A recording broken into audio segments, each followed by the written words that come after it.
Absolutely. Hey, everybody. Welcome to the November SBAC meeting. It's good to see you virtually and in person in the dark. It's dark now. I don't have so much like a seasonal depression, but I have like a real rapid response to it that I get over, but it's still in that zone. So I had to really push myself to get out the door. So glad to see everyone here and participating. Yeah, okay, I do have the agenda. Yeah, so let's start with roll call. And my question to everyone is, what's everyone's favorite Mexican restaurant in Somerville? And if you have one and it's like particularly passionate, what do you order there? I just want to know. This is selfish. So let's start with Paul. Chair, questions, you've got to clarify that Catherine is our acting secretary. Yes. Or Alex. Alex Frieden is acting secretary. That's just second on my little bullet. So, okay. Yeah, Alex will be acting secretary, and we can just start with approval of the minutes. I did send the link to everyone to read. So, can I get a motion to approve last month's minutes? I need to approve. Amanda, thanks. And a second? Alex seconds. Awesome. Meeting minutes are approved. And so let's get on to roll call. Paul. My son and I like to go to a burrito place in Union Square, but I don't know what it's called. It's right there in the middle. It has the downstairs area. Sounds great. We'll talk more about it. I was going to try to look it up, but you called on me first. So. We'll circle back. Adrienne. Yeah, I think it's called Amigos in Davis Square. Oh yeah. It's yeah, I know where that is. I passed it. Yeah. It's good. Es bueno. Sí, es bueno. Excellent. And Catherine is not here, and then Alex. I used to go to La Cantina before it closed, so I'm still kind of bitter and reeling from that. Wow. All right, dark times. Dark times, quite literally. Literally again. Catherine. Hello. I don't know if I have a fave Mexican. I go to Carolicious a lot. Oh which yeah. is Venezuelan, Yeah. and La Posada and Magoon Square, which is Salvadoran food. Super Excellent. good. But I did the Intercambio language program through the Somerville Arts Council. Shout out. And all of the Mexican participants in that group all raved about El Jalisco on Broadway in Somerville. Oh, excellent. I've heard that as well. Awesome. Thank you. And Tom. Was also a fan of La Cantina, but now I'll say Taco Loco. Loco, excellent. And Amanda. I think we go to La Posada the most. My son really likes the birria, and I like the margaritas. Yes. But I do want to try Tulum. I hope anyone's tried that place, but it's been on my list. Tulum? Yeah. Yeah. No, there's good places, and especially in East Somerville too. I want to try to get over to East Somerville. There's just basically like 3 good spots there. And we have Greg is absent, and we have Rashika here with us, leading us. Thank you. Do you want my recipe? Yes. Oh, okay. Absolutely. Mine is hen in Union Square, and I always get the spicy. The spicy. The spicy. If you just say that, rice. then everyone knows. Yeah, it's the spicy. Excellent. They only do chicken and rice, so. Wonderful. So great. And then we have joining us, we have Justin. Hello. Hi, everyone. If I'm Justin, I'm a planner with the mobility team. Gotta go with Taco Loco, although Los Hermanos in Union Square is a pretty close second. So Alex, I know Cantina's closed, but right down the block is pretty good. Sounds good. Awesome. So I think that's everyone. Do we have anyone in the room or whatever? Any joiners? Any public? We don't. Okay. Excellent. So we definitely have quorum, and that means we can move on to the first focus, which is outreach and engagement. We definitely have more of a heavier engineering review evening. So if there are upcoming outreach events to speak to, and if Paul would be so kind as to give them an update on the skeleton of the SBAC website. And also, I wasn't at last month's meeting. So thank you, Paul, for chairing. Thank you, and thank you for everybody to have a very productive meeting. So would anyone from the outreach team like to speak to any upcoming outreach events? I know there were some questions maybe about the Illuminations ride. Well, we've been chatting about the We have. Illuminations ride and trying to line up a team for that. Yes. And so. And clarification is that it's typically run by members of the City Mobility Engineering Group. Brian in particular. I know I think you maybe reached out to Greg, or I was supposed to reach out to Greg. Do we know if that's in the works? Like, has Brian been talking about it? I haven't heard anything yet, but Okay. I can make sure to check. Well, I can do that too. I can do outreach to Brian just to see what's going on. I think like I marshaled not last year but the year before, I think, and I think that like if SBAC wants to be involved, like there are some changes or at least some like little planning issues that we'd want to like work with Brian and whoever's putting it on. It drew a massive crowd when I marshaled. It was 300 people, and the route is very small. It's a short route, and it's amazing to have that many people and to basically have a problem of like a bike traffic jam.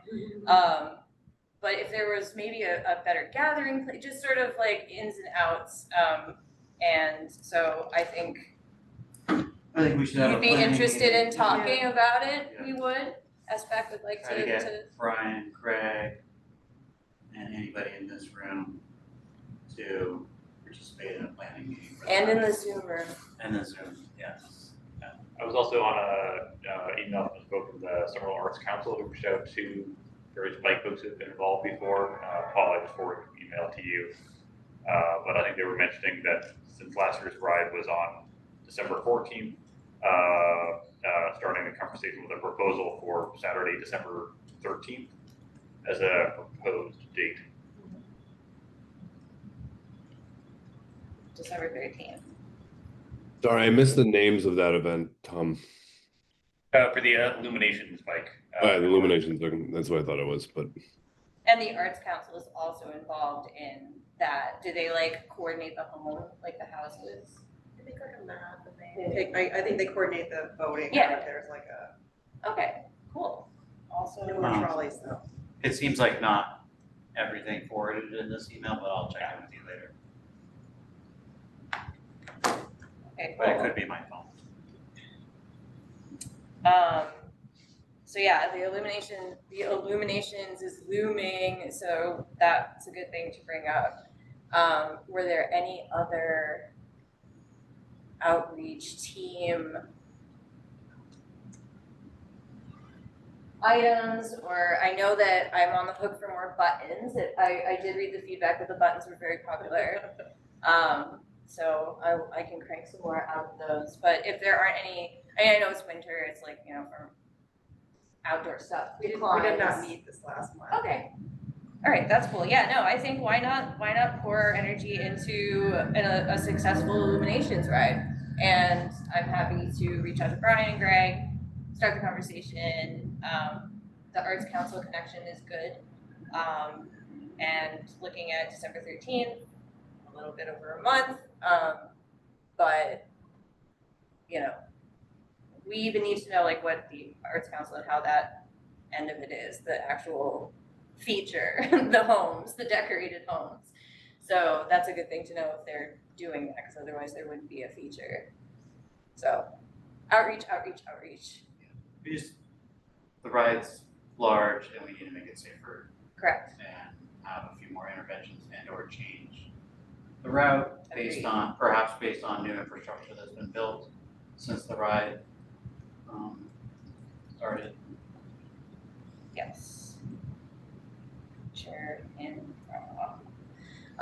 Alex. The one thing I don't know, I believe it was last year that was really nice was actually police barricades for certain parts of it to reroute traffic due to its size. I don't know if that's the Somerville Arts Council is planning this again this year, but Yeah, it was good. So they did Well, add that. I was on an intersection, and as I was sort of getting some perturbed motorists, the cop showed up to take over, and I was like, "Thank you." I will go. I'd like to nail that down. Yeah. A little bit more what the police's role will be. Yes, and I've shared this anecdote with others, but the year I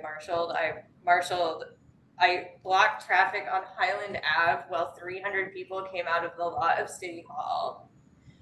And that's a lot of people to be starting out on their bikes, and there's a lot of people on Highland Ave, and so it was definitely, it felt a little tense, also very powerful, you know, one hand holding off all these cars, and people were mostly, like, no one honked, no one was a jerk, but it felt a little awkward, so maybe more assistance in a professional way, like official presence, yeah. And also maybe there should be notification like we get for road races. I mean, Love that. Get some variable message boards I don't want to like discuss. Cooking. I don't want to discuss every last thing in a public forum. Yeah, but, sure. Like, this is like some sneak peeks of something that we might want to discuss.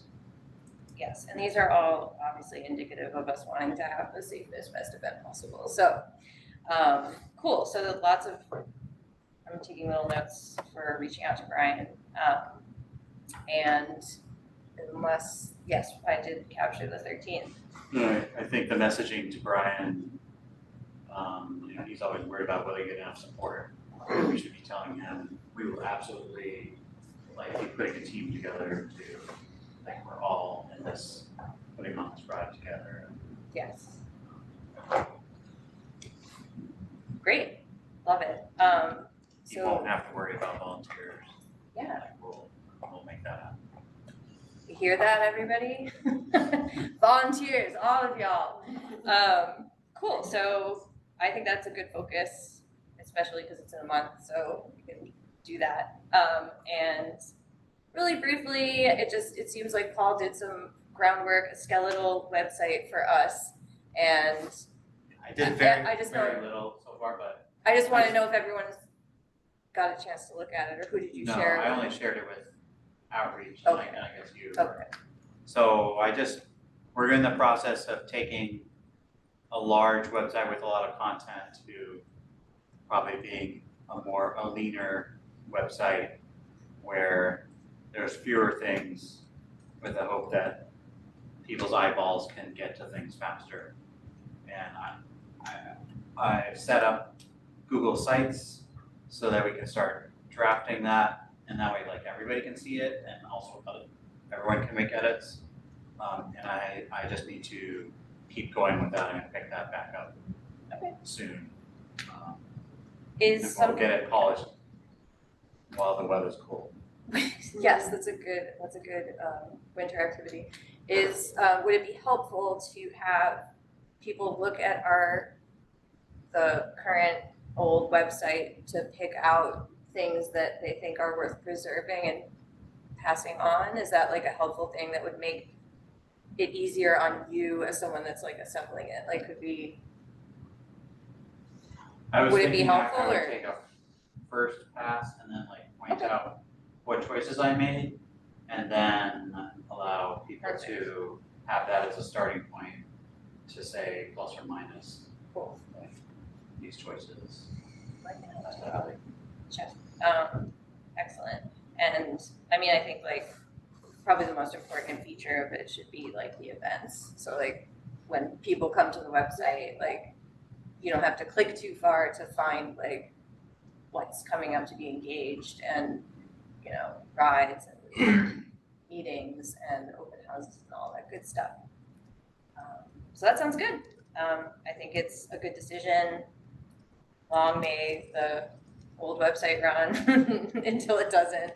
But yeah, I think it's time to update a little bit. So yeah, I think unless there's anything else about the website and or anything else outreach related, we can move on to the engineering review and section. And I have a question. So at the meeting that I was not at in the minutes, and y'all told me that we were, and Alex and I worked on a letter to the traffic commission. I don't want to spend like very much time on this at all, but I think it's, you know, we should put it up and have the group read it to make any edits before I put it on letterhead. It looks all fancy. I have one point of question about the whole thing. So we can just go through it really quickly. I don't know who currently has like screen sharing abilities because I'm not on Zoom. I did send Rashika the link to that, yeah. So in general, I think it would be helpful if Alex could give background on what you guys talked about at the meeting that I was not at. Yeah. And just kind of give background on that, and then we can like zip through the letter. Let me give background. We brought up the issue that there is now 2 projects that the Traffic Commission has kind of halted. The first one is a pedestrian one, which is the Washington Street crosswalk. The second one, which was greatly concerning to this group, is the Medford Street work that was also part of the participatory budgeting. You can check the meeting minutes, but at the previous October meeting, we got confirmation from I think from Greg that due to the Traffic Commission having a halting of the vote, and that which will be retaken in the spring, I believe, or in the end of the year. It has delayed this project from a 2025 project to a 2026 project, which I think the committee generally agreed was a bad thing. Safety delayed is safety denied, and so this letter is really to.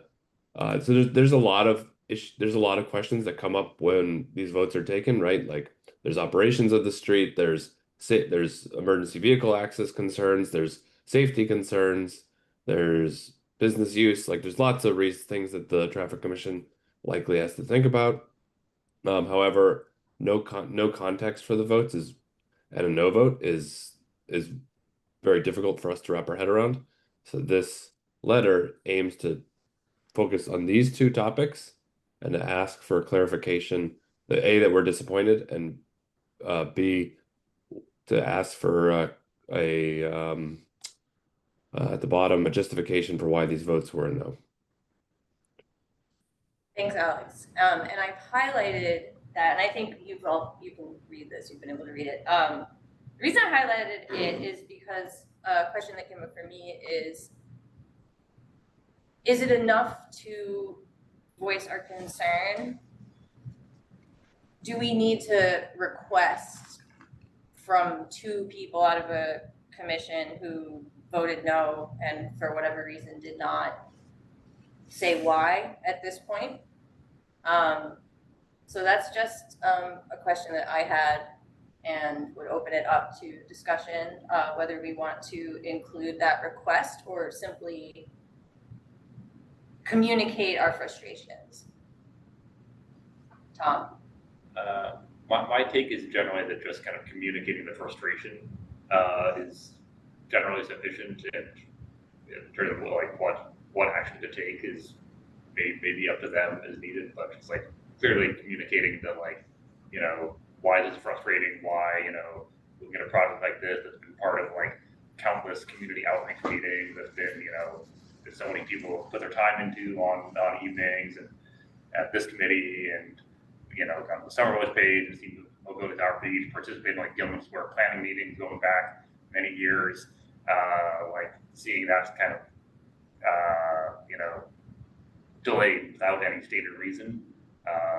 And why that is frustrating, I think is sufficient, and it can be hard to tell another commission exactly what action they should take, but just expressing our frustration and concern. Alex? My concern, Tom, is that, there's no reason that they wouldn't vote no in the future. So one of the benefits of this committee is it is not a grassroots advocacy group. This is a member of the city, and everyone here is unpaid members of the city, and part of the benefit is we can make official asks to understand why, and in constructive ways, but still make official asks that we have voted that we would like to understand the reasoning behind these decisions as another body of the city.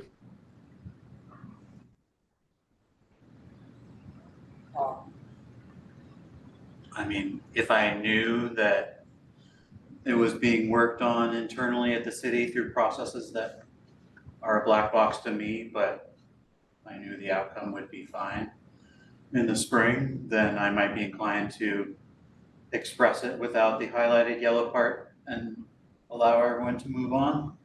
But I don't know if I know that. I'm not an insider. I don't know what's happening. Give yourself a little more Still credit. trying to figure out where the bathroom is. I barely made it to this building. Amanda? I don't know, while I want to know, I don't know if it's like fruitful or like going to get us to where we want to be by calling out to individuals. So I am reluctant to maybe do the calling out in this letter. One thing I'm not sure if it's in the letter that I kind of want to know more about is like why a vote was held where it could be a tie. And like, is there going and like not having votes where one member is not present? Like, is that something that we can That's address? actually a very good point.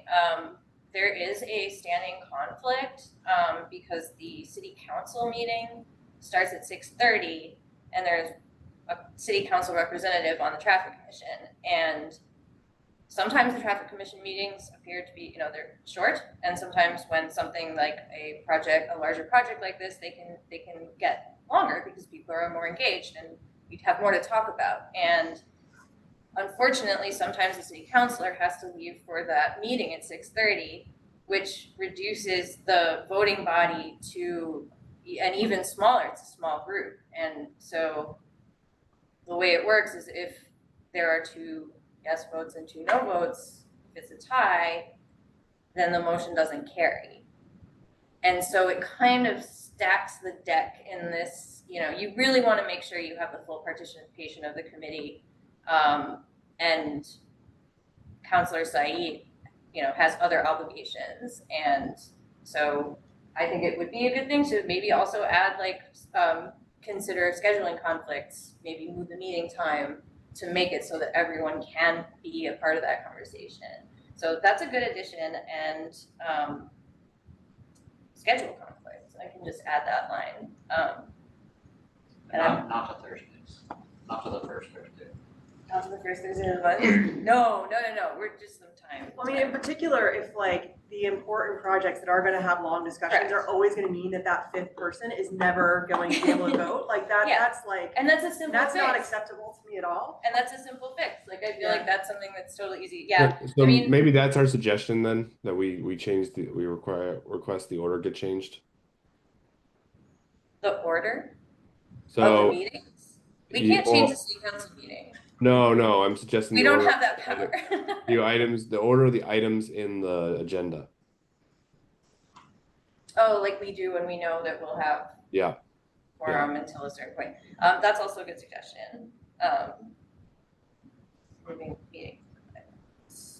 But I think that I would be most comfortable with excluding the last line because there's no merit in calling people out when we don't actually even know why they didn't give a response. It could be because they didn't understand things. Like it's something to be flagged because it's happened twice. We're flagging it. And I know that mobility is working with the traffic commission to talk about just these very things and ways in which mobility can help in these meetings communicate the project in a way that is understandable. You know, city council, we on the bike committee work closer to these projects than other representatives on the commission.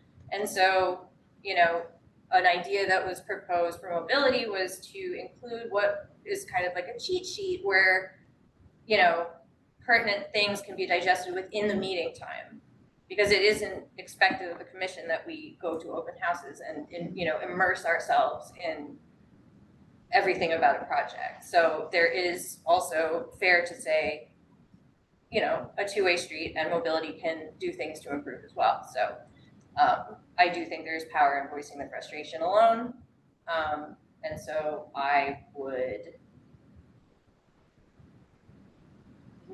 then I guess make a motion to approve. Yeah, Tom? I have one other proposed change overall. Yes. And if folks are amenable, I would be comfortable, that is just accepted in spirit and specific edits made later. Yes. Just to emphasize the public process that already gone into these projects before the traffic commission rejected them. So for Medford Street in particular, I don't have the exact meeting notes handy, but I was reviewing various like meetings at least back to 2020, possibly earlier, of community, well-attended community meetings that included like plans consistent with what was rejected. I like that we already have links to that kind of, I believe those are the specific traffic commission votes or meetings, but I think it might be helpful to kind of emphasize how much public process had already gone into that, how much community members had kind of invested their time, how much, you know, mobility and departments need to like credibly present to residents, like what changes are happening, what they're trying to do, leading into these abrupt no votes from the traffic commission. I will say that mobility has started to, in the past like year or so, come with a slide that does show the dates of the public meetings and the open houses that were held. So usually they'll start with that on a project, so that is communicated to the traffic commission. And I didn't know how to like put this in, it sounded like too arty, but it's like, yeah, there's storytelling to the project that will make it more understandable and accessible. And so that was sort of the spirit of saying, you know, wanting mobility to come to the commission with a clear background on the project and present information that is digestible within the meeting time. But yeah, like emphasizing the public process is good, and I can rephrase the clear background and turn that into. Yeah, and I can help kind of provide links for proving this. I guess my point is like, you know, I don't necessarily have a position on whether like at a traffic commission meeting, like, you know, every public meeting should be rehashed, but for these specific projects, there was very robust public process leading up to this that, you know, has clear explanations and trade-offs and people, you know, being invested in this, and then leading up to the traffic commission meeting where there's going to, you know, no context given and nothing for the public to learn, I guess. Yeah, agreed. And that, I mean, that will be on mobility and the traffic commission to move forward with together. We can give this feedback. So yeah, I would like to, let's just, if it's all right, not really request a formal justification from anyone who didn't vote yes. So I'm deleting that in the document and just make a couple edits with suggestions for schedule conflicts, agenda items being shuffled, and emphasizing kind of just storytelling. It sounds cheesy, but I think it's helpful. You know, I know that like when I was in graduate school, it's like, oh, you have to give your elevator talk of your project. You need to be able to like sell your thing in a couple sentences. But I mean, that's not what we want mobility to do, but it's that same sort of spirit of like, you know, being able to explain your thing to someone who's not an expert in that field. And I think that goes a long way with just in general, and you do a good job of that in all the public outreach, but bringing that to the commission, I think will help too. So, okay, does this require a motion to, I put it on official letterhead, so, does this require a motion to approve as is with the edits? And my other technical question is, do we put a CC on it? Like sometimes we do, if you scroll back up to like the little address line, who should be on CC? Does anyone know? Is there like, is that something that you can, as a, as a former chair, can help with after the fact? Okay, Yeah, then we don't need to do that here. Or at least, CCR liaisons Sure, and sure. all that. But Sure, yeah, we don't have to do this here. Okay, so, let's make a motion to approve and with the edits, and, oh, Alex, are you making a motion? Yeah, making a motion. Okay, okay, awesome, second, cool, thanks, Amanda. And yeah, we'll keep this document. And so with that, let's move on to the fun stuff. Thank you for drafting. Thanks, Alex, Thank for you. drafting the bulk of it, all of it, really. Just the baby. Who seconded it? Sorry, and you're welcome. Amanda. All right, thank you, Amanda. Sorry, the voice is hard to hear from. Oh, sorry about that. No.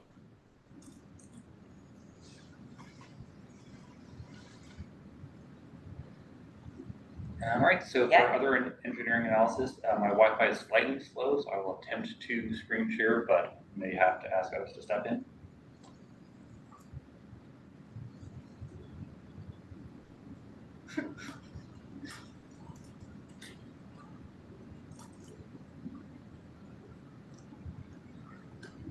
Attempting to share.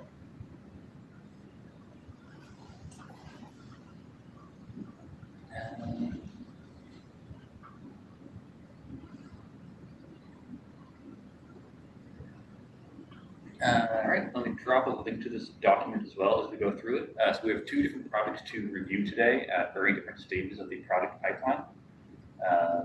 One, Western Pearl, is our the updated design, as we've already been through several detailed design phases. Later, Central Broadway or Broadway near Magoon recently had its first community meeting. So pulling up each of these, and for context, there may not be that much feedback for the community to give at this time. A lot of the time, kind of when it's project more in the middle, is when there's a lot of details to react to. Right. And I dropped a link to the relevant Somerville pages and also have a link in the doc. Hopefully folks are able to find that. So for Western Pearl, as a reminder, when the committee previously reviewed this, the city presented options, option 1 and option 2, each of which had a protected bike lane only in one direction and had various routings considered for bicycles traveling in the other direction, either eastbound or westbound. And between those two, the committee's recommendation was strongly favoring what the city called option 1, which emphasizes a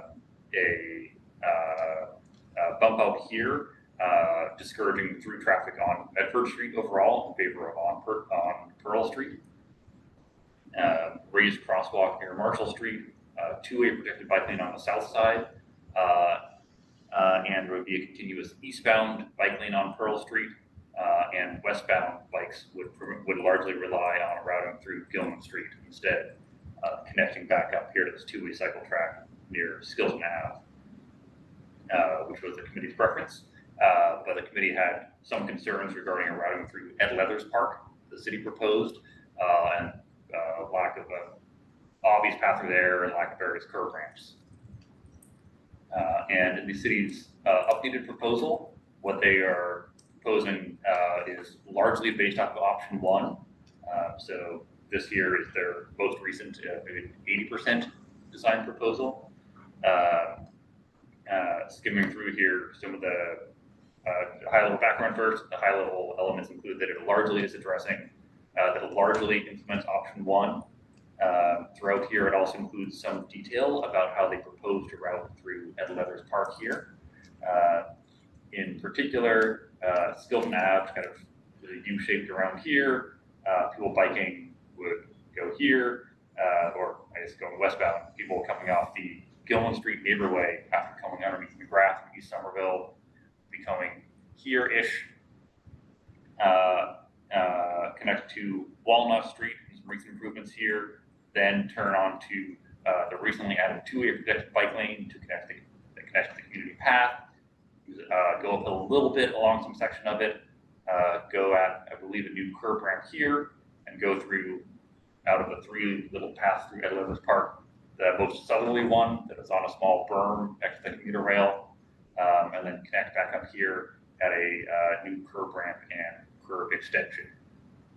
Then continuing on, it's kind of back alleyway through Skilton, behind that boat that's always parked on the curb, and up through here and back to the two-way protected bike lane, continuing westbound, back to the protected bike lane that the traffic commission will eventually approve on here, or turning off onto Marshall Street as people may be going.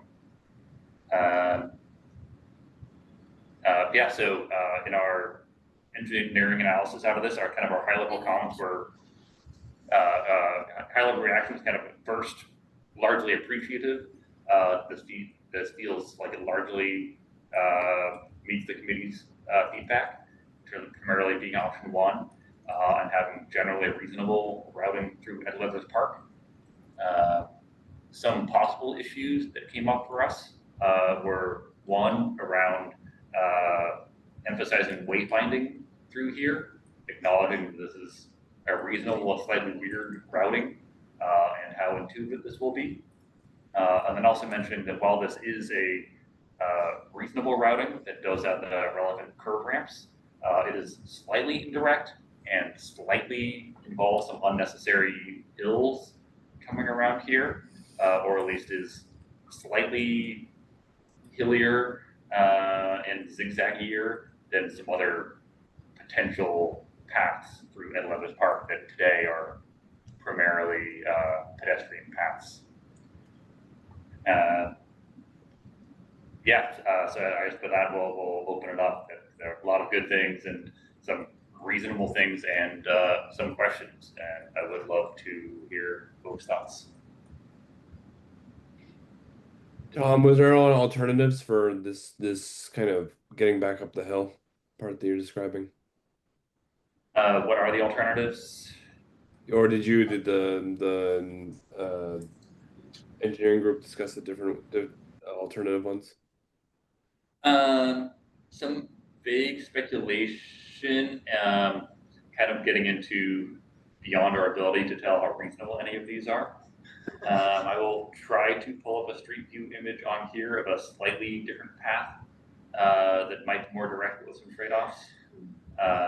And we'll also invite our city staff to chime in.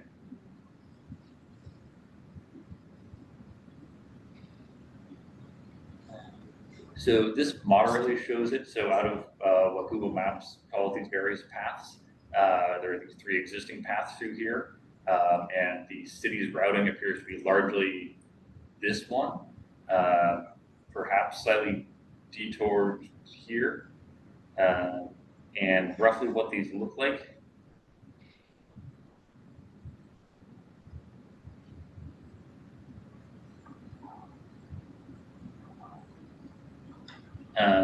So over here is kind of the middle of Edwards Park and one of several existing paths through there, which would be a more direct routing,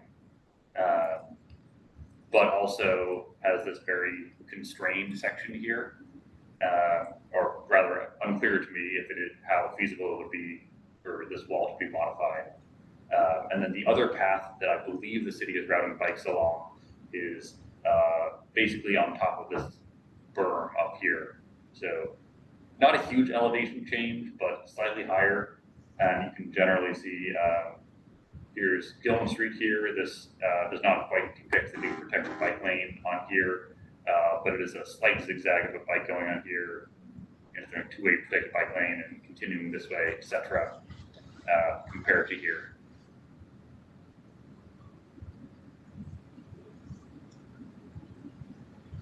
I started biking through there 10 years ago as my safe way to get through Winter Hill. Do you take and this middle? I always took the middle path, yeah, Yeah. and hop the curb.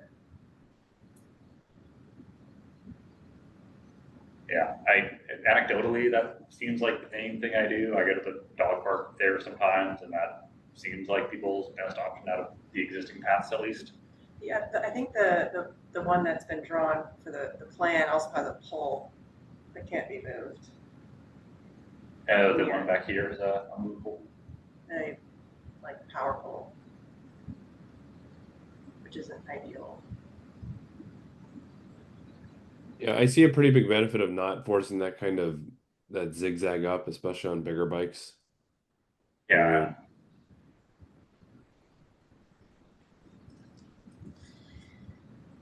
Yeah. Along this, it also felt like, well, not a huge elevation change, it's like a bit steep right around this section.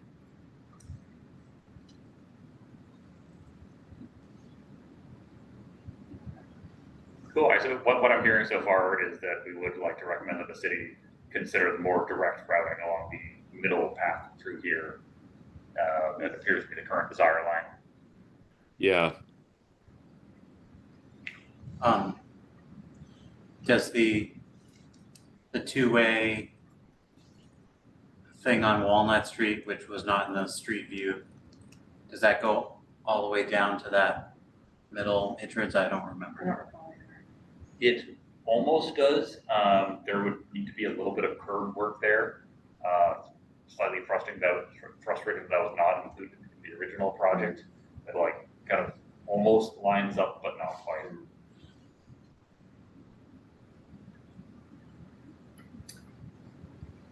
It feels like that middle path is like very much a walkway.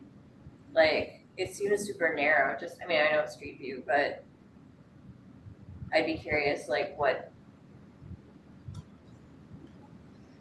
how to, get a big bike on that turn too. Like in that little nook, the little small nook. Is the proposed one, is it wider than that? The proposed one is wider in its current form. Oh, the proposed one already exists. Yeah, so the proposed one already exists. Like there's no curb ramp. I guess here currently. Oh, is that the pole there? The pole is there, yeah. So I guess if you Can't they do a move the curb cut? guardrail over a little bit. I just feel like even that's just more roomy than the little gap in the stone wall. Like It's gotta be, The middle path as is not. it should be two-way, right? It has to be two-way because if you're coming Pearl, you might wanna get onto the bike path.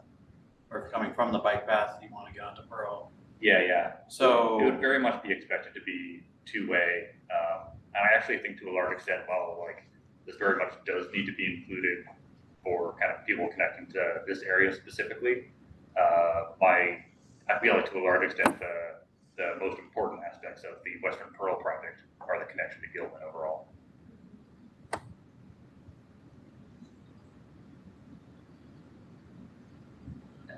if that path is nicer, then that's the one that I would take. The one the city currently proposes here. Yeah. So I know Justin is here. I don't know if Justin wants to speak a little to the. Yeah, I'm happy to chime in whenever. Don't want to interrupt your discussion, but It's time. Yeah, I think it's time. it's time. Okay, so the middle path, it's only 5 feet wide. We can't widen it because of the trees there.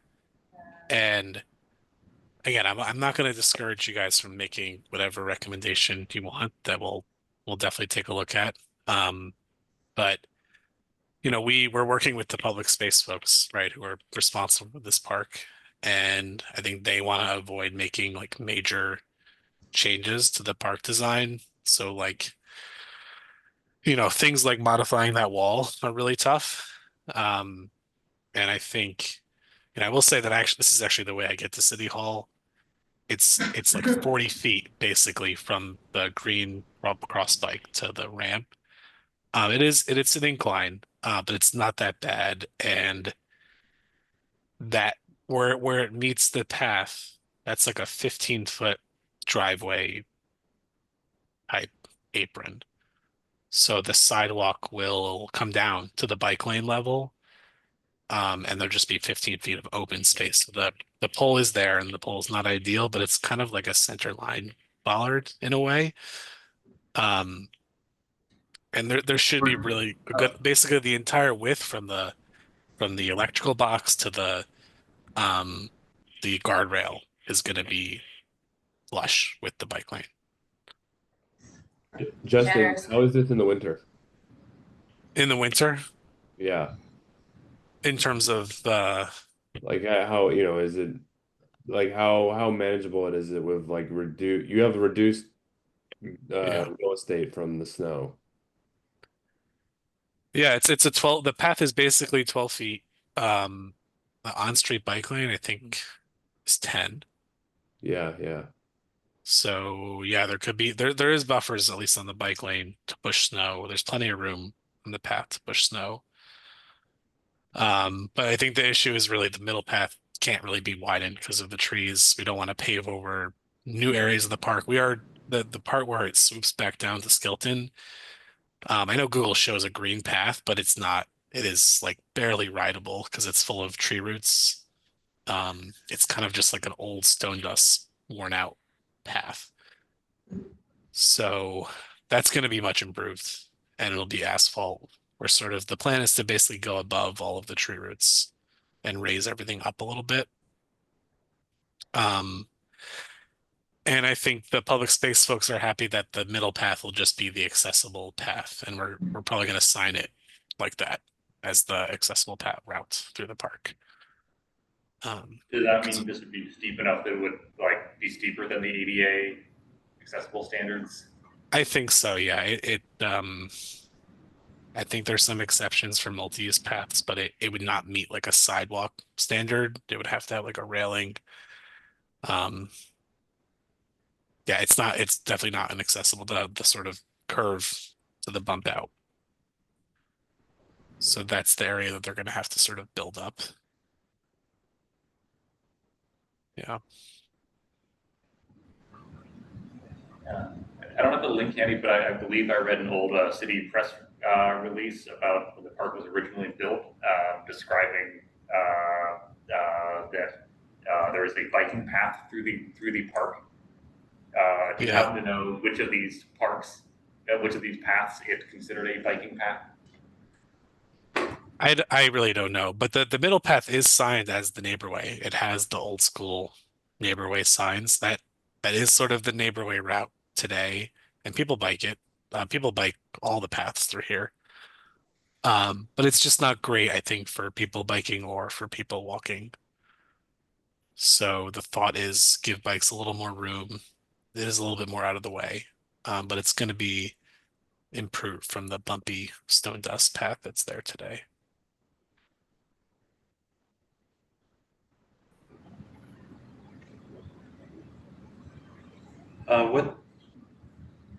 How does one, there's no infrastructure east of Walnut Street, either on Pearl or otherwise. How does one get to McGrath from Walnut Street? There is an eastbound protected bike lane. Okay. How does one get from McGrath to Gilman Square? I believe they would take the routing of going down here and then entering here onto the Gilman Street neighborway, which comes back over here, and then continuing on Skilton, then here, and then into the two-way protected bike lane here going westbound.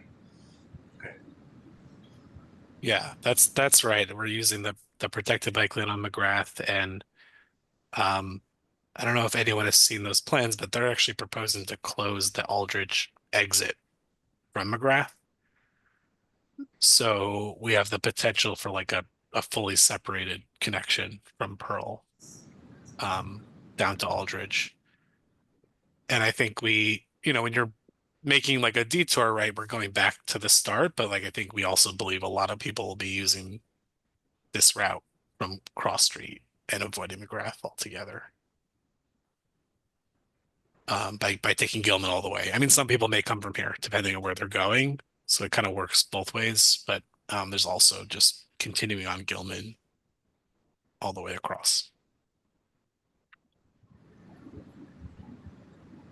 Okay. Other questions, comments? It seems good. I don't like that we don't have a simple, just vertically protected lane on each side, but I understand that that's not where we are. So it seems fine. I'm not thrilled by the slight zigzagging in the hill here, but it may be too hard to feasibly do anything else. I just want to make a comment that I'm happy that the city is putting some money towards making the path through the park better. Yeah. That wasn't really part of the original plan, and I appreciate that. Yeah. I was concerned we might go down a path, but go down like a timeline of like, oh, we'll do that eventually, but that's a whole separate project or whatever. To confirm, Justin, do we anticipate this would be improved at like a comparable timeline or the same contract or whatever to the rest of Pearl Street? Yeah, same. Can't speak to timeline, but same construction contract, same contractor, build both. Great. Justin, is there a possibility to make is Walnut here meant to be contraflow? Uphill? It has a two-way separated bike lane from Gilman to the path, and we aren't doing that at this time all the way to Pearl or Highland or Medford, because Walnut is a neighborhood in the bike network plan. So there are two ways there because we wanted a separated connection to the path originally. The long-term intent is that like the Union Square project pedestrianizes Bow Street, and we figure out having so much less traffic on Walnut that we don't need it's not called for a two-way bike lane, it's called to be a neighborway. Yeah, because I selfishly like Walnut here. It is the one kind of missing connection for me, like getting from the path to Union without having to deal with the McGrath, Yeah. a tough street kind of area, which I try to avoid if I can. Yeah. Doing this over School Street is highly preferable, I think, for most cyclists that are on e-bikes. Yeah, we've observed, contraflow biking on Walnut all the way between Pearl and even Highland. Yeah. Okay. Let me see that. Right, and then I have one other general question about the design itself and a possible reference to the committee. So throughout here, on some areas on Pearl Street, there are either floating bus stops, like around here, or on this side that doesn't have a bike lane, kind of bump out. But then further east with the current design, the protected bike lane would end, so the bus can pull up to the curb. Because, as I understand it, there's not space for a floating bus stop. So both here, just east of Walnut, and then further east, just before McGrath, the protected bike lane would temporarily end so the bus can pull over. And I understand there's not room for a floating bus stop, but part of my concern is like this only serves the 80, I believe, which the bus network redesign has scheduled to be I forget if it's fully removed or there's not planned to be any bus service on the section of Pearl. So my preference, and I wonder what other folks think, would be to potentially have continue the bike lane through here, but with a designation that people entering and exiting the bus would do so from the cycle track, which is a condition that exists in a few parts of Cambridge, like Vassar Street or Concord Ave. Where people on the bus would have to enter and exit from the cycle track itself with lots of signage warning about that, and the bus even tells you that you're getting off into a cycle track, which is very much not ideal. But if we're building this kind of thing that often lasts for a generation, and the public plans all say that the bus is going away, maybe it's worth accepting that not ideal condition, and maybe that will even be implemented by the time this project is constructed.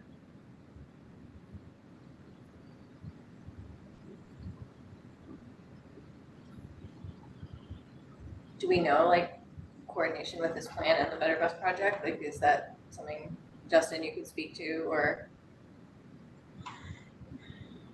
Yeah, I guess the T, it's slated to not exist in the future.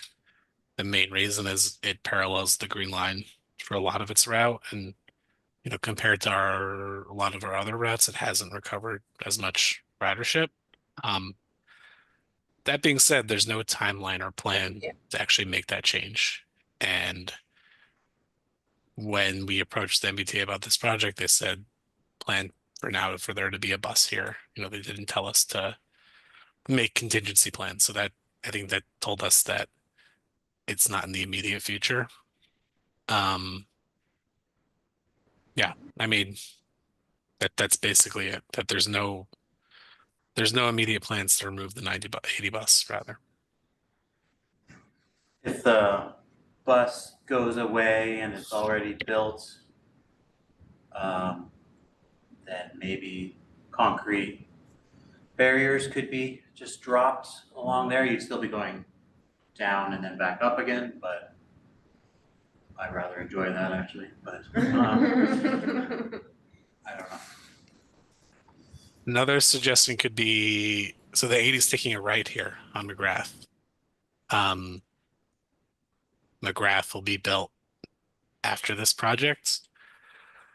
We've wondered if we could ask the state to put the bus stop sort of around the corner, and maybe there'd even be room with the road diet for floating bus stop with separated facilities. Do it. What happens Do to, it, yeah. what happens to floating bus stops when you no longer have a bus anymore? Oh. Garden. Bioswale. Put flowers, flower plants. Bike racks. Yeah, Oh. Yeah. All right, okay, keep them satisfied. I love a floating bus stop. Yeah. Yeah, I think that question came up a fair amount, like community feedback on here, if you want similar ideas. There's similar potential on eastern Somerville Ave, although I think there will still be bus service there now that the 87 will be maintained. That was almost ruined my life. The 87 reroute. God, I was gonna go to war. I think everyone in Somerville was gonna go to war for the 87. You can't dice the 87 into 3 spots. Like, no. Don't even get me started. All right.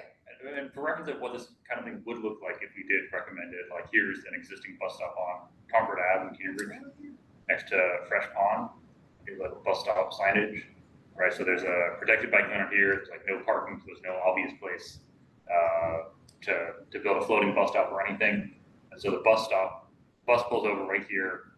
People biking are expected to yield, but when the bus is not there, you have a nice normal protected bike lane that remains curb separated and so on, and does not become an invitation to double park in, etc. Yeah. So my ask is the committee would prefer a design like this over the protected bike lane becoming unprotected, but I can see the other way. I would prefer that, but again, later on, if it was dipping down to the protected, I'd also be okay with that as well. Any other reactions? Would anybody prefer the city's currently proposed design of no curb? Proposed design of what, Tom? The city's currently proposed design that does not have curb separation at bus stops.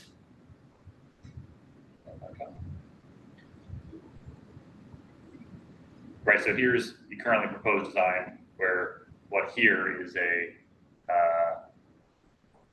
curve for much of this length goes away and the bike lane drops from sidewalk level down to street level here. And similarly here just after Walnut. My vote is no, especially if there's very likely this is going to go away, not in the short term, but medium term, and these projects don't come around very frequently. Great. That bus doesn't come very often, but. Yeah. Is there a compromise here, like with the something where the bus can mount up on the curb? I don't know. I'm thinking like on Beacon Street where it was built to be able to be mountable. Then it gets mounted. Yeah. Right, because to be clear, this is fully compatible with like the bus stopping there, and the MBTA has several bus stops like that, and their buses know how to handle it. Yeah, I think we should make that recommendation. I don't love buses going into, buses and bikes don't mix very well, so I don't know, the only downside is that the bus will stop and the cars have to wait for it, I guess. They're doing it on the other side But, already. yeah. Yeah, and then like buses coming in and out of the stop also pulls of traffic. And they have to come in and out, then like the bus is waiting for someone to let them in. Yeah, I like it when they just stop right there and it's easier, and then you got like a nice curve. But yeah, do the appropriate markings to make sure that cyclists bear the onus of making sure that they're stopping if there's a bus pulled up. But yeah, I mean, it's so, it is a triumph to get something that's like curb level. And if we're doing it, then I think it would be reasonable to have it be elevated the whole way and, use tools to make that clear for bus and bike users. Great. All right, here is what I have currently. Proposed comments on here. I don't know if I'm missing anything. High level appreciation that this large influence option 1 and address our concerns about the connections for Ed Park. Acknowledging our concerns about Ed Park, we prefer if it had less elevation change, less zigzagging, but we understand the constraints. So as currently written, we're not asking the city to change the middle path, but just pointing out the issues. We're recommending clear wayfinding, especially around Skilled Ave, given the circuitous routing. We're expressing preference for bus stops similar to Concord Ave or Vassar Ave, where they maintain the curb and the bus flows from the cycle track. Anything else for Western Pearl?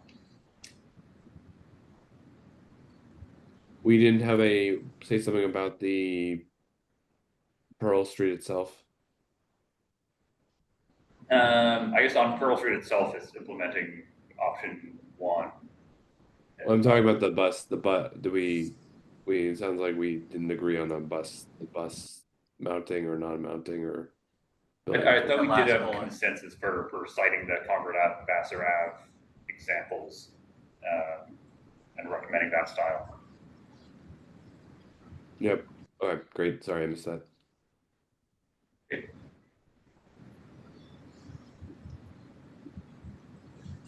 And the Somerville cycle track is gonna look way better than Concord's Concord Ave anyway, so. Yeah.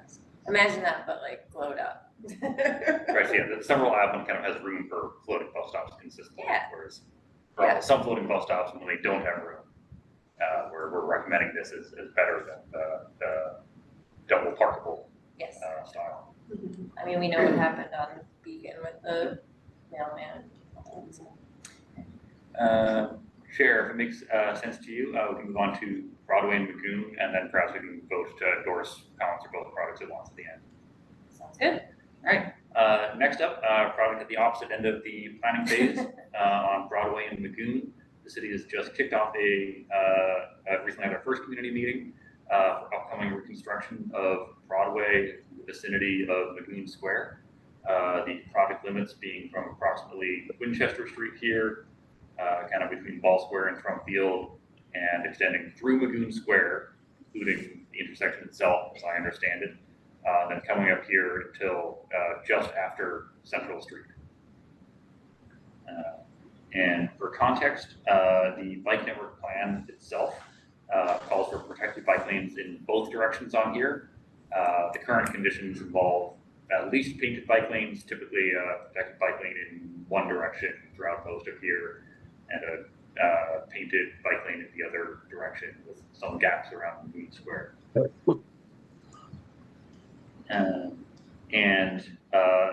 The city frames it in terms of, you know, what's definitely in here and what could be in here and what's definitely not in here. And thankfully, part of what is definitely included on here is indeed the protected bike lanes in both directions, as the bike network plan calls for.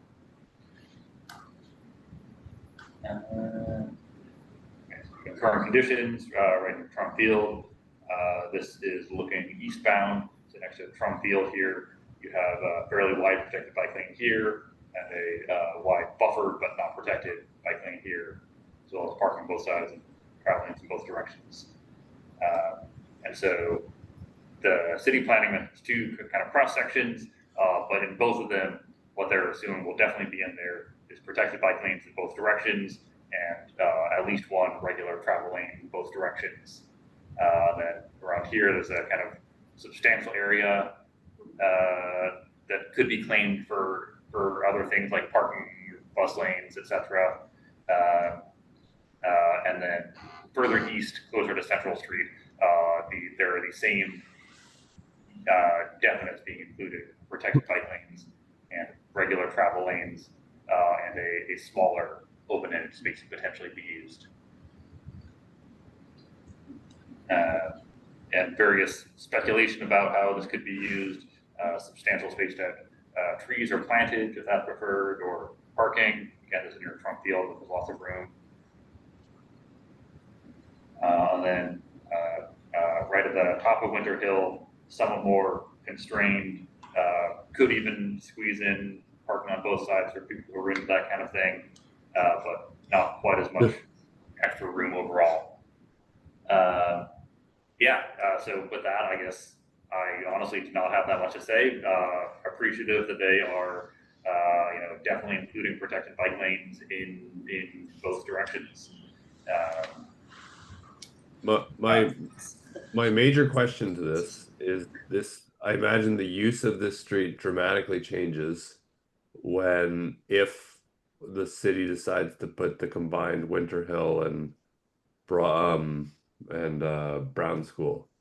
I'm not making at Trump Field. It's just the use of that area changes dramatically.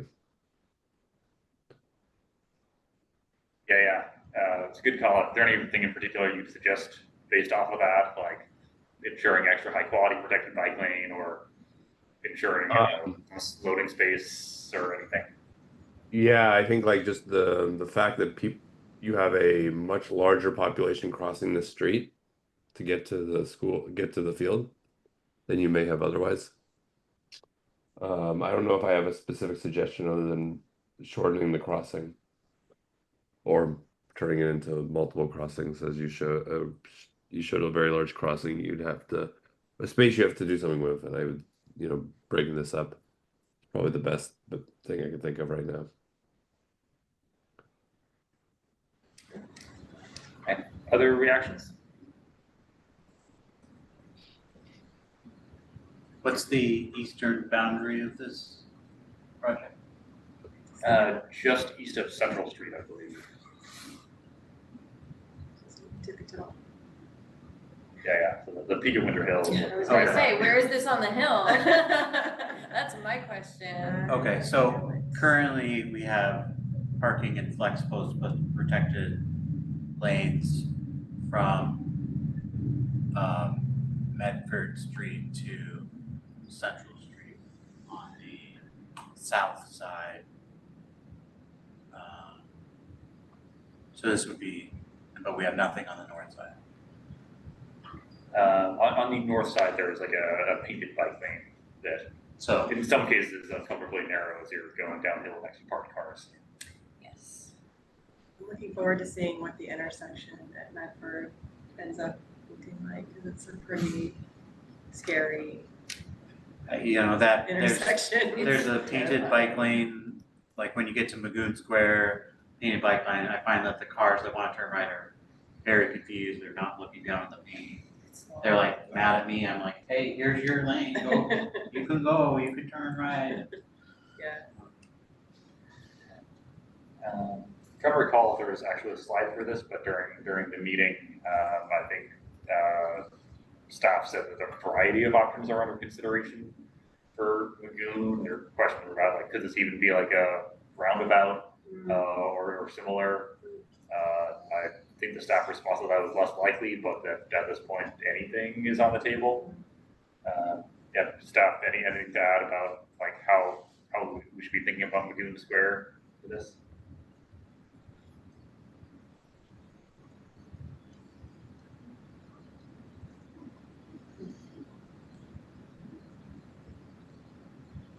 So they're all showing existing volumes in different directions through Lagoon Square. Unusually long cycle length on here. Oh, scroll down, you've got bike and pedestrian data. I know Greg wanted to shout out everybody who volunteered and did bike ped counts this year. It's super valuable. There's the data, and thanks to everyone who did.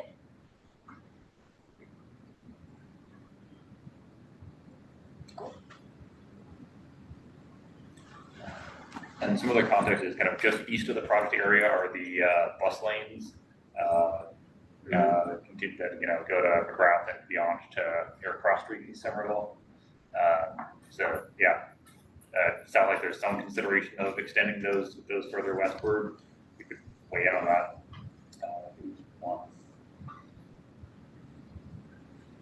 I mean, with that extra space, I think it'd be great to have more priority bus lane myself. It really, I think if you're on the 89, it's amazing how quickly it can move along. Cool. Any other thoughts, preferences on how to use the cross-section overall?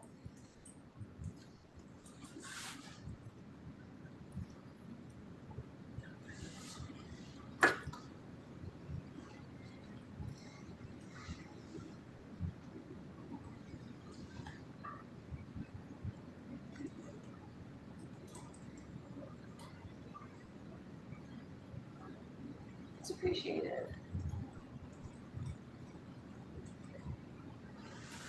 Do you know why the blue bike ridership increased 110% at that station? Was it new? Did it not exist Oh, before? That's no, huge. there wasn't one. Is this Central or Magoon? Which Central? Yeah, the Central one's not that old. And then it got electric, and then more electric bikes started going there to the top of the hill. Oh, sure. I had an eye on that one for a while. Yeah. I used to live a block away from there, and I Okay. would like use it in the morning to go downhill, and I would park much further away on my way back. So yeah, maybe e-bikes change that. Awesome. I remember a while back there was like a project to like visualize all sorts of stats using open data from Blue Bikes, or it was Algoy at the time. And one of the fun stats was which stations had the biggest imbalance between like people taking bikes from there and people parking bikes there. And at the time, the winner was City Hall Station here, also on top of the hill. Wow. Absolutely. Yeah, so we're just coming up on 10 minutes to 8. So if you want to. Yes. All right, so from hearing so far, we're appreciative that protected bikings are included in both directions. And said they should continue all the way through Lagoon. We're supportive of extending the bus lane further west. And we're emphasizing with the school potentially located in Somerville, it will be important to have high standards for safety and safe crossings.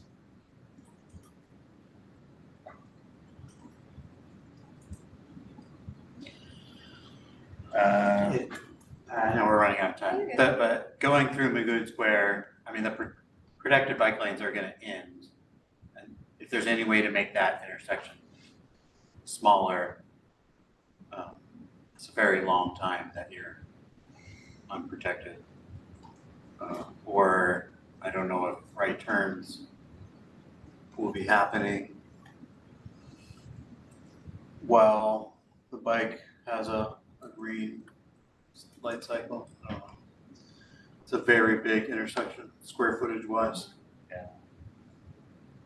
They should do protected intersection like at North and Powderhouse, Yeah, but bigger. There's more room for a protected intersection there. yeah. I like it. Dream big. Great. Anything else before we move to endorse our comments on these two projects? Sounds good. Can I get a motion to endorse our comments to I- facility? I so motion. Tom, and second, Second. Paul, thank you. And with that. All in favor? Oh, all in favor, oh my gosh, yeah, let's make some noise. Aye. Aye. Thanks. Cool, and so it looks like we can move on to wrap up with city update. We do have one member of the public, I don't know if they want to comment, but Yeah, sure, I can't see the list, but yeah, every section, at the end of every section, we have time for public comment, so if anyone is in the meeting and has a comment, now's the time. Raise their hand. Raise your hand in Zoom so that we can see. And if there is no comment, that's okay too. Okay, so hearing none. Yeah, the city update.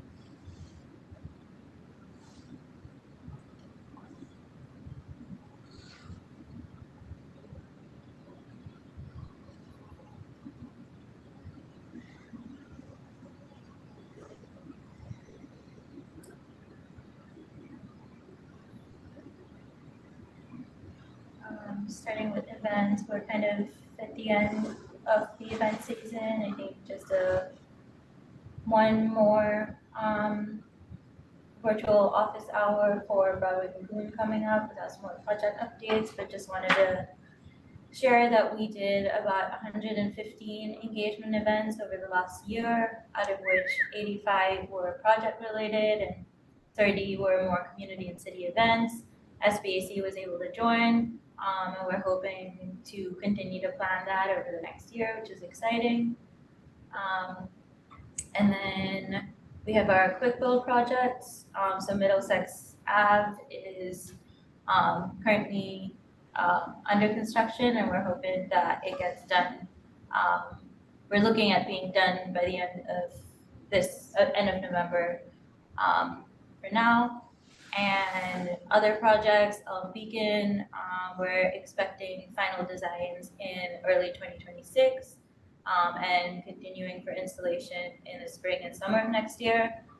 Somerville Ave, we've put out the community engagement report, and we're working on initial design development, taking place through fall and winter, and hoping for more updates early next spring.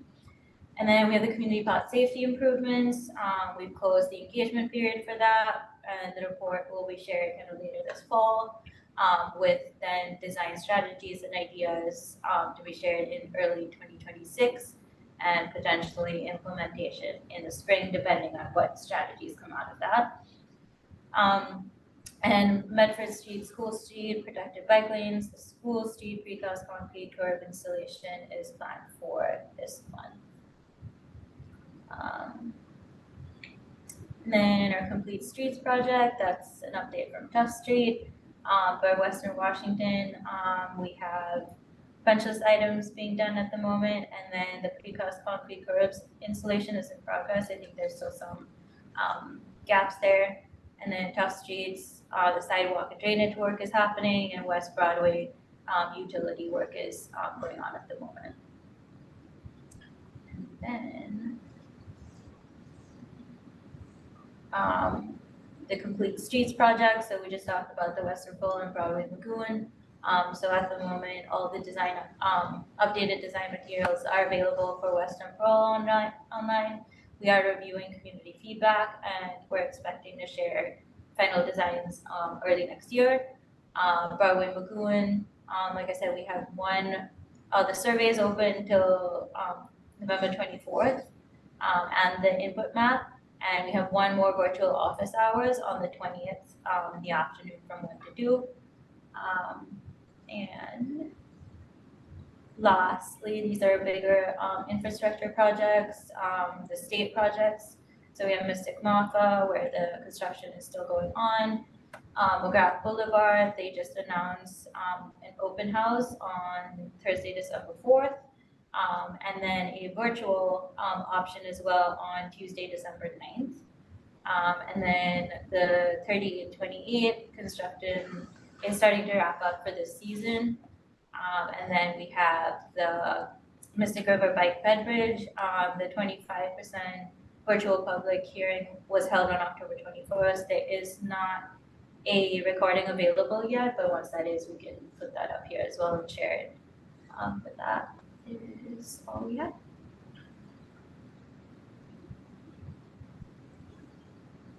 That's incredible that things are continuing just, through this month.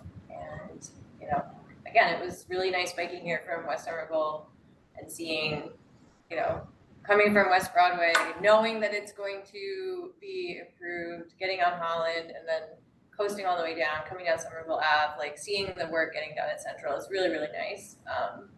So a lot of appreciation for that. There's a lot on deck and that's really great to see. Is there any questions from the committee for the city while we are here? And again, anyone from the public is free to speak. And if there are no burning questions or other kudos to give, I would make a motion that we can adjourn this meeting, and I guess we're doing this now. Can I make a motion to adjourn? Second. Tom seconds. Bert, you make the. Yeah. Okay. How does that work? Nope, we have to be here forever now. All right. All in favor, someone second it. Get us out of here. I'm so hungry. Second. All right, thanks so much. See you guys next month. Thank you. Like, Good night. And that's another thing too, and we can do this via email,